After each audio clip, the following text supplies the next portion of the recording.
What is a sales journal and how can I use it? I'm Sylvan Bell. It is November 28th, 2017, 8:18 in the morning here on the North Shore of Oahu. Perfect day to talk about sales, even though it is slightly raining. It is still a perfect day to talk about sales. And I'm gonna give you some of the best sales advice, the best sales tips that you can get with this video. And one of them is to keep a sales journal about the calls that you ran. Now, when I was coming up in sales, when I started in 2002, I had a really tough time selling. So I went out and I bought a journal and I would write down, here's what I went through, here's what I said, here's what the buyer said, and then I would write down what their objection was. And I had some sort of like, I could go to my manager and say, hey manager, look what I got right here. Like here I'm struggling. And they had a good resource of saying, oh, okay, I see you did this, I see you did that, but you didn't do this. Now go out and try this now. If you have a sales journal, you can look at their progression. You can look at how you've dealt with things in the past. You know, as salespeople start over here and they're brand new over here, their first go-to answer is always a discount. They're always a discount, right? That's how I could tell a pro versus a Joe. Someone who's quick on the discount, and that's the first thing they give, tells me that they're pretty much a sales novice. That in this process of 100% of salespeople, they're okay, they're gonna sell, but if your lead-off answer for everything is a discount, could be a problem. Well, you're gonna be able to look at your trends. You're gonna be able to look and like, hey, here's what I sold for, here's what I did. Oh, I must not be building value. Oh, I must have a problem. Oh, I've got a problem in my personal life. And I'm gonna let you know, anytime you got a problem in your personal life, it is a potential for you to have a huge dip, right? You're out there selling and you're worried about your girlfriend that's leaving you or your wife that's leaving you, your boyfriend or your husband or the house that you lost. It's really tough to get on track for a lot of people and make some sales.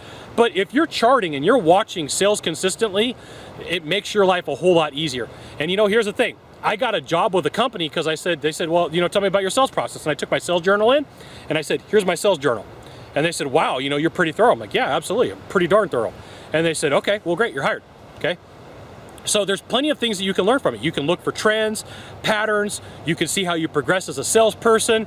You could use it to get a job. My book, I'm really upset about this, got stolen when my truck got broken into, and somebody probably just took it, threw it away, meant absolutely nothing to them. But it was 5 years of my sales life, right? 5 years of my sales life was in a book. 5 freaking years of my sales life. But it gave me the ability to get better. And you know what? Most salespeople won't do this. That's okay, right? You don't have to.